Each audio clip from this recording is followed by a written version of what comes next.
Hey, welcome back to the channel. It's awesome that you're tuning in. So in today's video we are going to talk about the new device I have here to review on the channel. This is, by the way, already a very old product, but I wanted to show it here because I'm also interested in old, new, obscure, weird portable devices. I already did a similar product that was called the WikiPad. Don't forget to check it out, really awesome product. And here we have this product called Big Ben. It's a 7-inch tablet. It's old, it's scratched up, but basically it does the same thing like the Nintendo Switch. Yup, it does exactly the same. So this video we are going to talk about 7 inches of fun with Big Ben. Wait, that sounded pretty damn warm. But whatever. You know what I'm trying to say. Let's go and let's talk about and let's do a bit of an overview.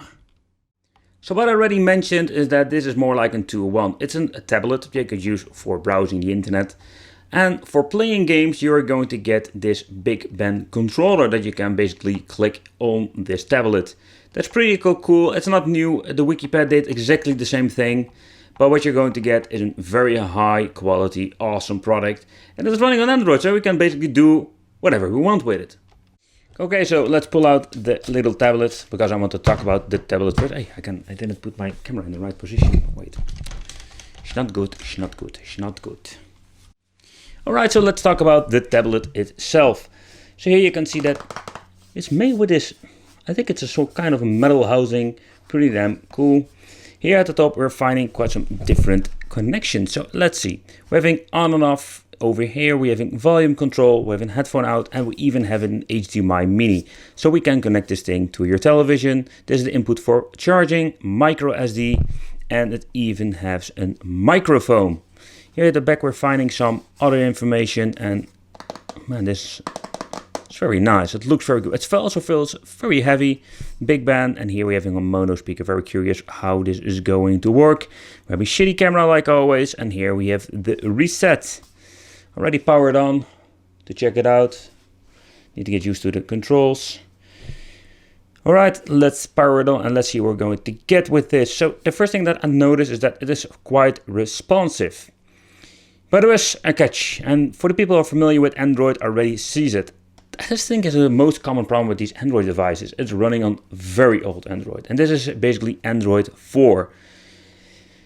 Yeah, so it is in quad core, it has quite some power inside. It has let's say a very basic resolution. I will show you with AIDA 64. As you can see, it works still very fast.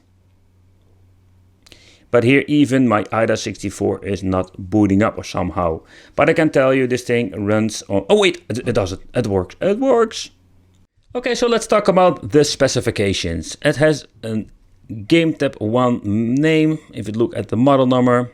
Manufacturer is DigiPin or something like that. What is it? Digin or something like this. Alright, we're having here hardware is an RK30 board inside. Okay, we're having here total memory of 2000 MB or 2 GB. In total internal storage is 16 GB or in total 14.17 GB that we still have left for using. Let's take a closer look at the battery.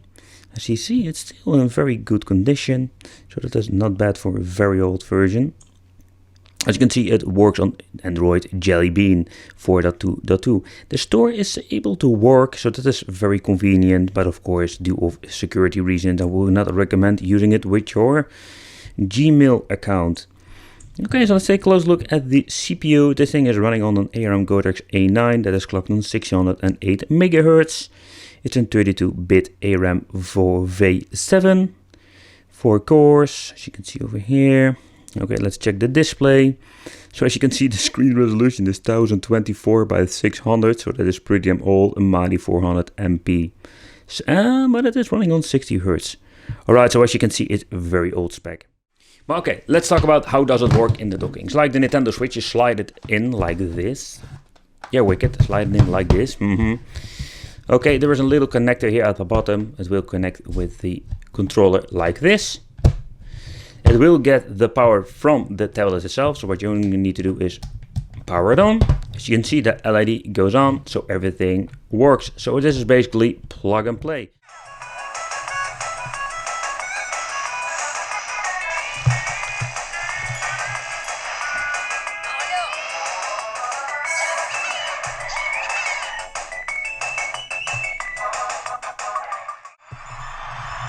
Alright, so let's see.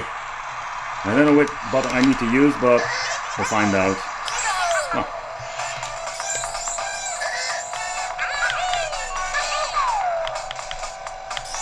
That doesn't play bad at all for a very old Android. Oh crap, I have a problem.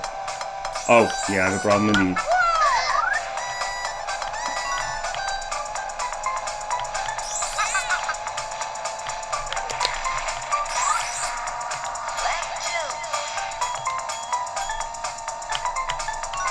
For N64, it depends a little bit what kind of emulator you're using.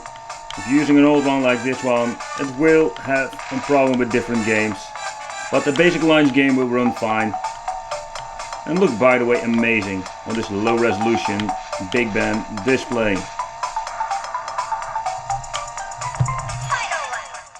Alright, so let's try to record what you can see, that the image itself. It looks good when you're having, let's say, playing gameplay, but with dark games you can see it's very reflective.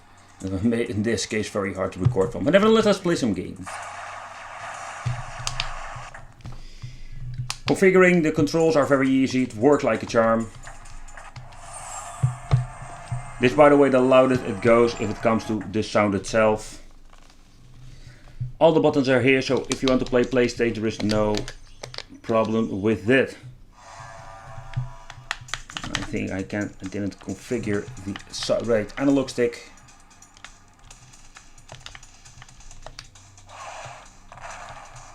Okay, yeah, it's a little bit hard to capture from this, but if it comes to PlayStation, it works like a charm.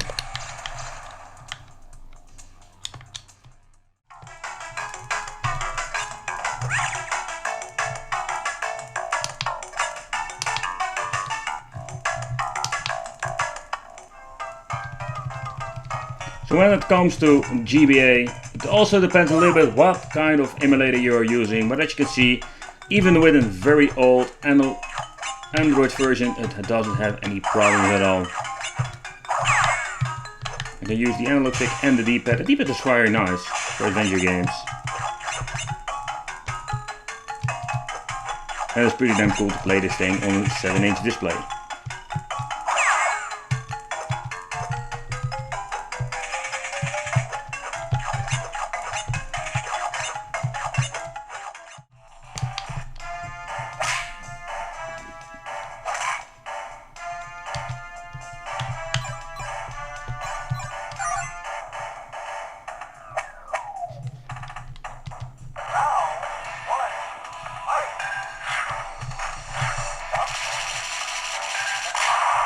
And the D-pad is very responsive.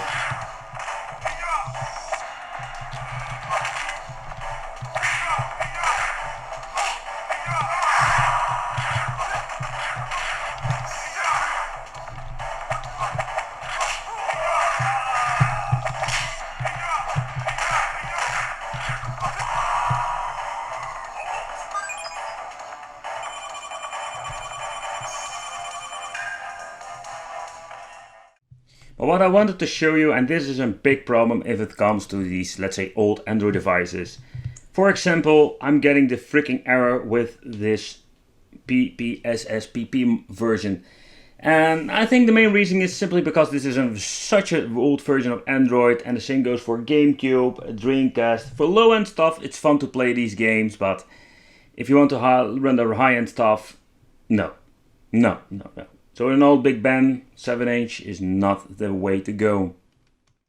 Okay, so let's play just a touch-based game and let's see how good it runs.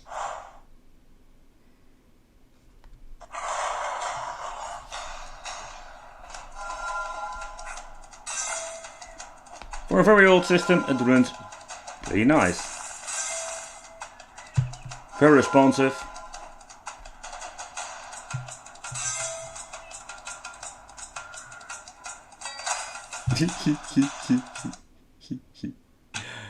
But I just wanted to show you a short gameplay.